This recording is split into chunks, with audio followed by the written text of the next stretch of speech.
Ni kitu ambacho kila mtu ambaye ako hapa anaweza kutake serious. Haswa wale watu ambao wako hapa Marekani. Hebu imagine kama umetoka kule Afrika, lakini juu ya criminal umefanya kupiga mke wako, kupiga watoto, kufanya makosa yale ya kawaida, unakuja kujikuta unarudishwa Afrika. Wanakupa option mbili, kwenda katika nchi yako ambayo ulizaliwa au kuenda katika ile nchi ambayo wamekwambia uende kuishi pale.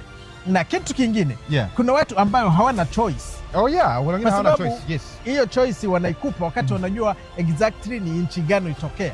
Ndio ulikuja kama mkimbizi, ndio ulikuja kama umepanda ndege, unakuja kama umekuja kutembea hapa. Lakini wewe ulizaliwa, tuseme ulizaliwa Tanzania. Kwenye passport yako inaandikwa Tanzania. Yaani ulizaliwa wapi Tanzania? Wakitaka kurudisha kule watatafuta embassy ya Tanzania kwa sababu wanaona ndo ulizaliwa. Wanawazia kama kule ndo nchi yako. Wakati wanataka kurudisha embassy ya Tanzania nasema huyu mtu hatumjui. Sasa wewe unakuwa huna option, utalazimika kwenda hiyo nchi ambayo watakuchagulia wenyewe. There is one thing ambayo yenye iko naendelea. Tumefanya hii video kwa sababu tunajua there are so many people ambao wako affected by the way.